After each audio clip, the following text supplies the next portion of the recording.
Welcome to Inspire. My name is Rich DuBose. I'm Director of Church Support Services for the Pacific Union. And once again, we are here to celebrate creativity, to bring good to life, and to explore ways that we can help tell God's story with innovation and art. And Greg, my co-host, is with me here today. Hi, Rich. Hi, Greg. And what do we have today? Well, we've got another good show. Seems like every time we say that, but it's true. Jackie Garci is with us, and she's a poet, and she's going to share some of her poetry with us. And we also have Kay Larsen, who is a songwriter, and she entered a song in our most recent Inspire songwriting contest, and it was a good one. It was a great kids song. And Kay, we're going to start with you on our show today. Tell us about what inspired you, and how long have you been writing children's songs or songs of any type?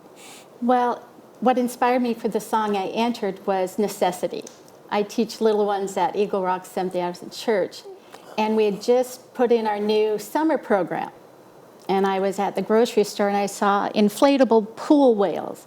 And I thought, wouldn't that be a great song? The kids could sit and bounce on them. So from buying them and then going to my second errand, I had the song. That is wonderful, because when I heard the song, I was one of the judges in the songwriting contest, and when I heard it, I thought what inspired this song? And it's so great to hear the backstory on that, and it creates a great visual of kids bouncing on inflatable whales. Oh, it's their favorite song. We do it for our summer program, and we do it for our heaven program. I know that I always find it fascinating to hear and understand what inspires songwriters, and inflatable whales is a new one. I love that, though. That's terrific. That was it. What a great inspiration that is. So you heard about the songwriting contest, and did you immediately think about that song, or did you think of other songs that you have written that you wanted to? No, I thought that one was the most fun. And we still had the props set up, the backdrop, the summer program in my classroom. So I thought that would be my background for my video. Mm-hmm. Mm-hmm. This was the first year we asked people to submit their songs with a video That's right. from their smartphone. Mm-hmm. Yeah. And we did that purposely because we found in the past that people would go into recording studios and record a very professionally done song, and then you have people who record it on their smartphone, and it's not kind of a level playing field.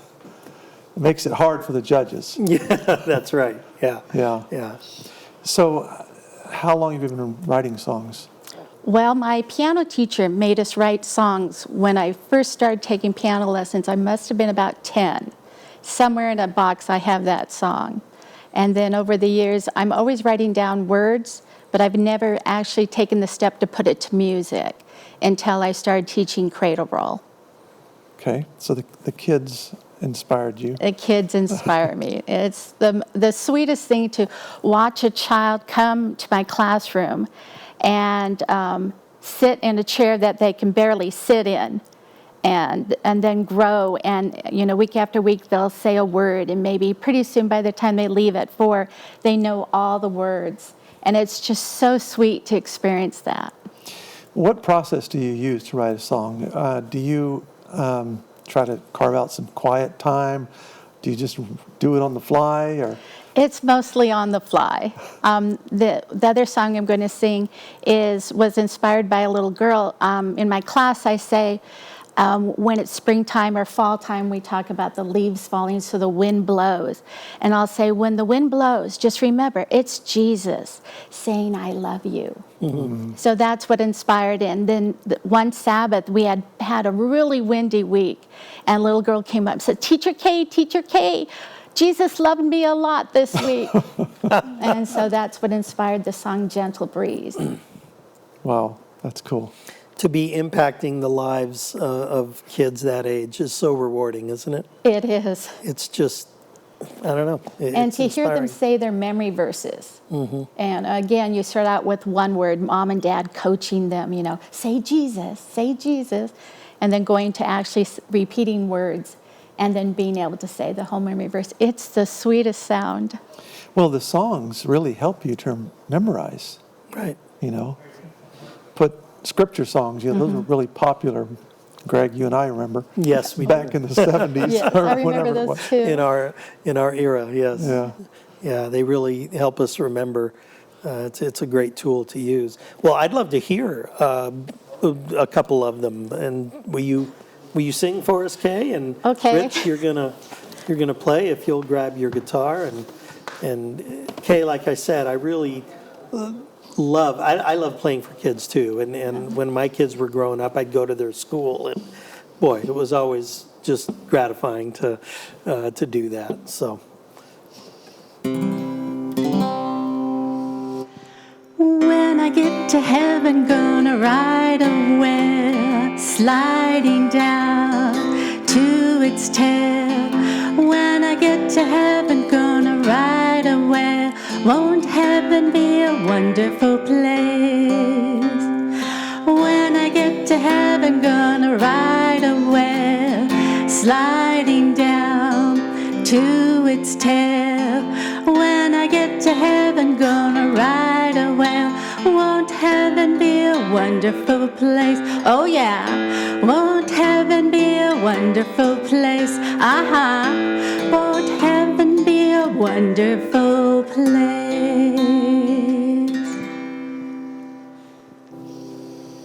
And the other one is called A Gentle Breeze. Gentle breeze whispers to me, He loves me, Jesus loves me. The gentle breeze whispers to me, He loves me, Jesus loves me.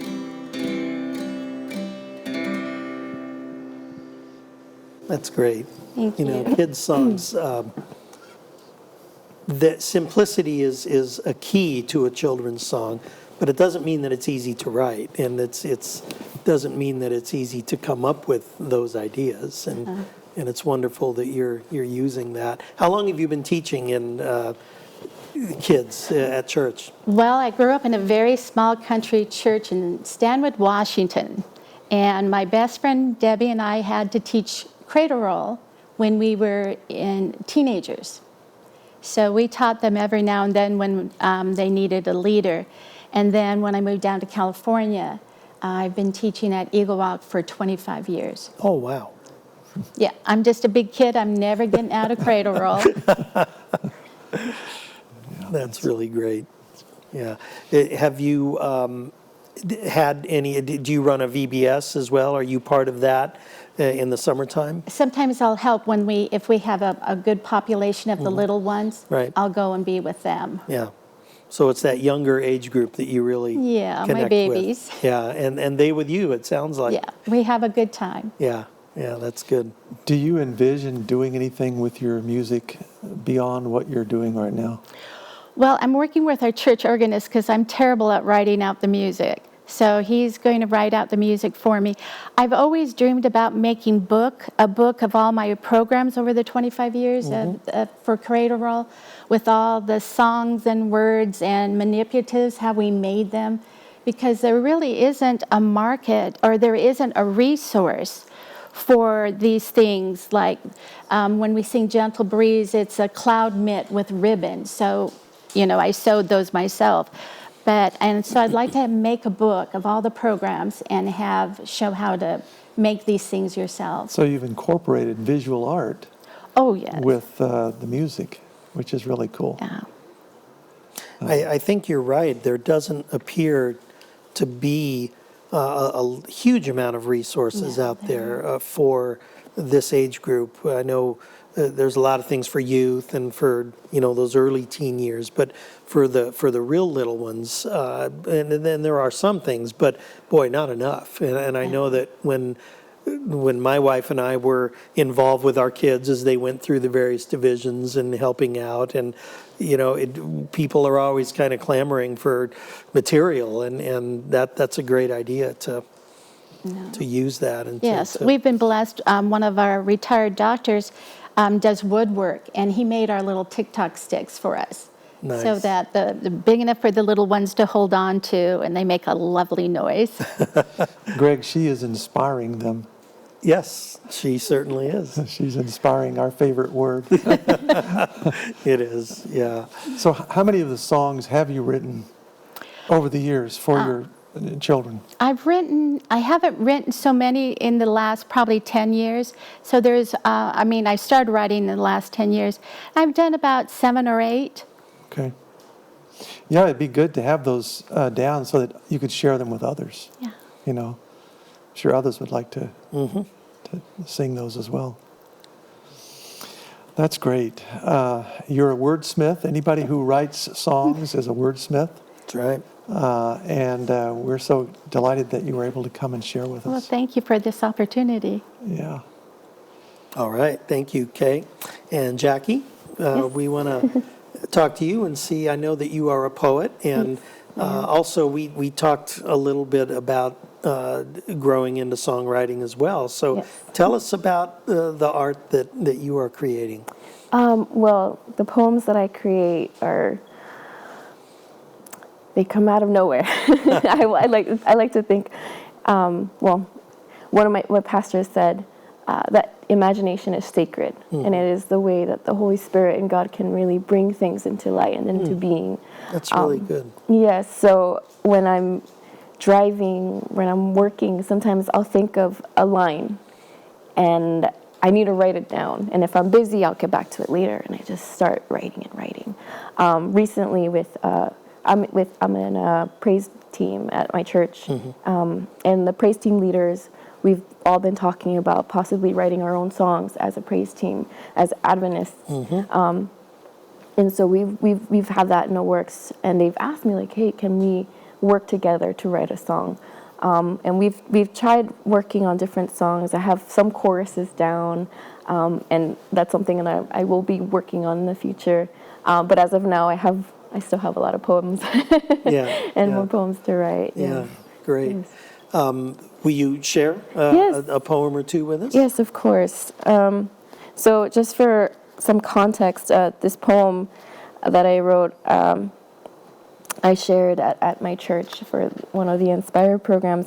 And it was written right after my grandfather passed away. He struggled with cancer for a long time. And once he passed, there's nothing can really prepare you for death. Right. You think you can think about, I love this person, they're going through this, and this is going to be their time soon. But it still hits you pretty deep. Sure does. And I remember after we had left the hospital, my mom asked me, go home because our family is coming over. Could you just, get some food ready and just prepare the house? And I remember driving in and thinking, this house just feels so empty without my grandfather. And praying and asking God, I told God, like, I'm not angry, but I feel alone. And so this is what I wrote. The house was empty, but filled with reminders. The night was heavy, with half smiles and tears that flowed over. Words repeated drowned the sounds behind you. Eagerly did I ask, where are you? So he sang over me with rain. Its peace washed over until sunrise shone through. And I like the imagery of just light shining through darkness. Because I remember after I prepared everything, and my family was over, I just needed some time alone. And I closed the door behind me and I just prayed and asked God, I need you here. And I remember in that moment, I felt warmth. Yes. And I was able to fall asleep because it just, after so much stress, and it was hard. But prayer and this helped me. How close to that experience was it when you actually penned the words to this song? Or this poem? I had some lines written down, but it took me some time to just write it down. I believe writing is just, it really helps you process a lot of emotions. Therapeutic. Yes, very. But it took me some time to face a lot of these things. But It's powerful. The diversity in what inspires artists never ceases to amaze me. Where we had one art that was inspired by inflatable whales in a store, and another from a very moving, loss of a family member. But both of them wonderful art, and so they're Inspired by the same God. Yes, exactly, and it's just amazing how God works to me. I just never cease to be in awe of that. Yeah. Likewise. Yeah. And how long have you been writing? Well, I started writing in high school, but it was just dabbling. I wasn't anything I considered really serious. But it wasn't until 2 years ago where one of my best friends told me, let's make this our New Year's resolution. We both like writing. We both like reading poetry. And she told me, let's make a blog account that we can both share with each other. It'll be private, just us two. So I could read your work, and I would read hers. And we said we have to write a poem, at least one poem a week.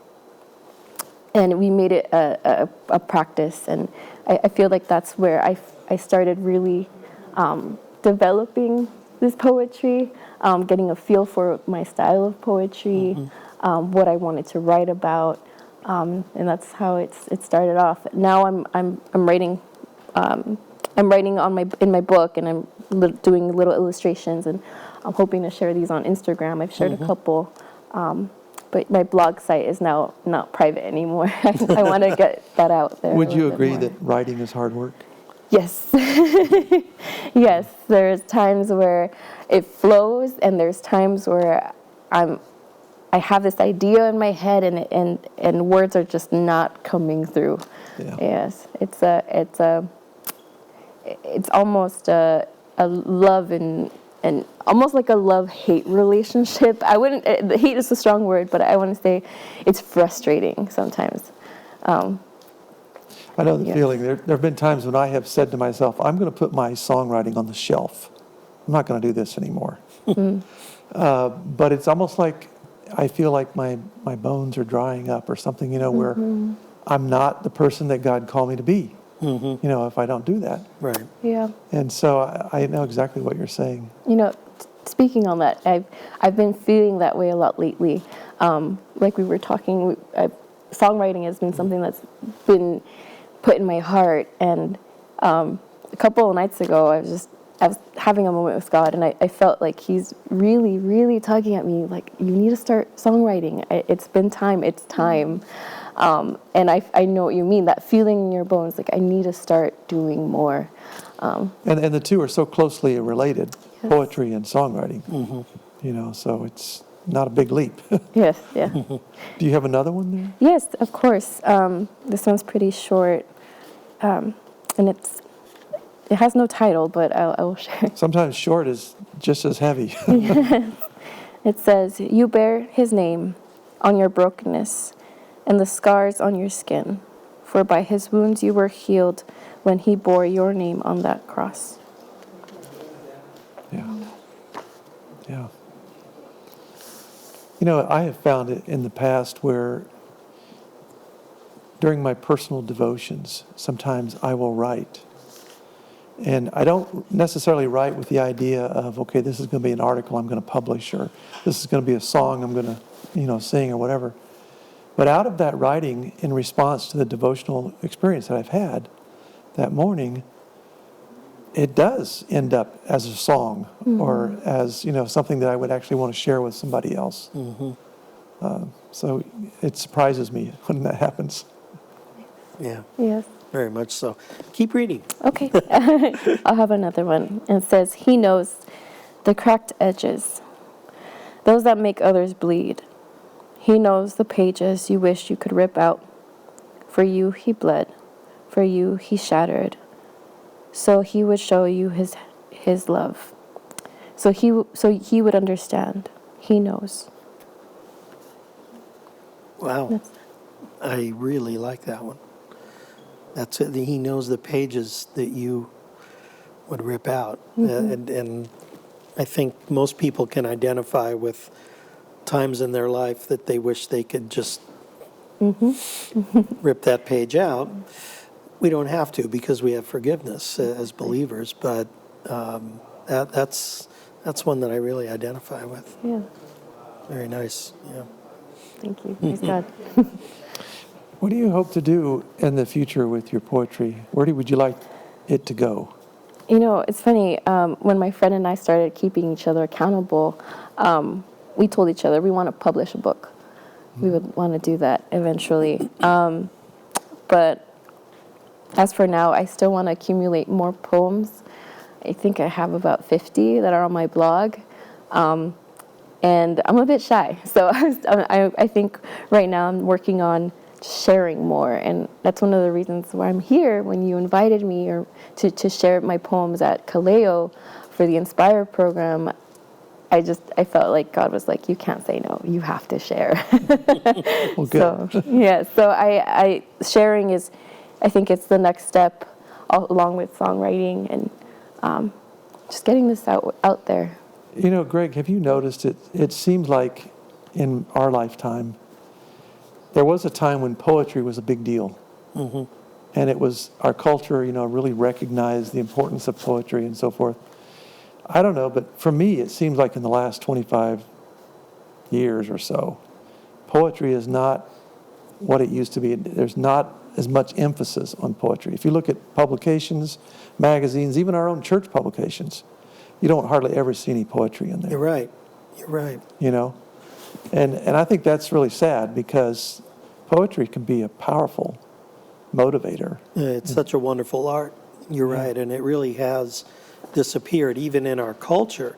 There certainly are poets out there, but where are the Robert Frosts? Right. The famous ones that we grew up with, Emily Dickinson, and all these people that we studied in high school English classes. They don't appear to be as many, and maybe I'm just not connected enough with it. Or if there's an open mic, it's always people coming to sing songs. Right. Right. Where are the poets? Right. Yeah, that's a really good point. Yeah. Now, you mentioned your blog a couple of times. Now, is that published or? It's through WordPress, so Okay. yes, it is live. I could share the link. I think you should tell our viewers how to reach your art. Oh. And we learned with Kay that we want to attend the credit roll at the Eagle Rock Seventh-day Adventist Church, yes, so I may definitely. show up one week and just hear you sing there. But in your blog, where would we find that? It's called Poetic Confessions Okay. at .wordpress.com. Okay, Poetic Confessions Yes. at WordPress.com. WordPress.com, yes. Okay, very well-known blog site, WordPress. Yes. Yeah, good. Yes. Good. Now, in the, I know when we heard you at Inspire, this was that the first time that you had shared your poetry, or was that, Yes. that was it? Yes, that was the first time. I had shared maybe a few on my Instagram Right. page, but it was only one or two. I had shared it with other people, but actually with a lot of people present, that was, that was the first time. And is that a scary process for you? You know what? It kind of was. When I was up there, I don't know if you guys noticed, my eyes started tearing up. I think sharing it brings your words to life, and you relive these experiences. Right. And I think that's another powerful way to share, because people relate to people with emotions, and not just the words that they hear. So I think, it's definitely hard, but just prayed through it. I know as a songwriter, there are songs I've sung 50 times in front of people that I still have a hard time getting through because they come from such an emotional either period of my life or about something that I was going through something, and the art came out of that, and it is hard. Do you notice that and as you move forward with getting more opportunities to share, because I hope that's something that you're pursuing is at your own church, at other churches as well. And we talked about this, have done this on a few shows, about because art is so personal, that it's risky to share it, because if people don't like it or don't Yes. respond positively to it, then you feel somehow personally that, wounded or something. And Right, many of course. artists, that locks them up, and they're not able to share their art because they won't take that leap. Yes. And tell me about your faith and how that has helped you to be able to open it up. It's funny. I believe God designates certain conversations to happen. And throughout my life, I've been able to see God's hand and voice through other people. And I remember specifically talking with my brother, and he knows I paint, I sing with my worship team, and he knows that I've started to write, and he's always pushed me. He's like, art isn't meant to be hidden. Yeah. And he's told me, like, you need to share this, you need to put this on your Instagram, share more. And also, I can't help but think about the parable of talents that's in the Bible, and how you are meant to be sharing these talents. What will I do? What will I reap if I don't share at all? So I think God's really pushing me to share more. I think so. Well, we're pushing you too. And this Inspire, this initiative represents an effort on the part of the church in the Pacific Union Conference to inspire people who are involved in the arts, to use the gifts that God has given to you to make your world a better place, to promote healing, but also to help tell God's story, because you are a unique person, and so you have a unique way of looking at things, and God needs your witness, and that can be manifested in poetry, through a song, whatever means you feel impressed to use. Yeah. So we thank you for your willingness to come and share. Oh, thank you for having me. Yeah. Very much so. Well, we've had a great show, and as I've said many times, Rich, the diversity that we see in what the talents that God gives to people, from children's songs to very meaningful poetry, all of it is just used to glorify and uplift and tell God's story. And I know I'm inspired, to use our key word there. So we hope that our viewers were also inspired, and whether you're joining us on TV or on the online streaming services, we thank you for watching, and keep tuning in to hear more inspirational stories about how people are using art to uplift the name of God.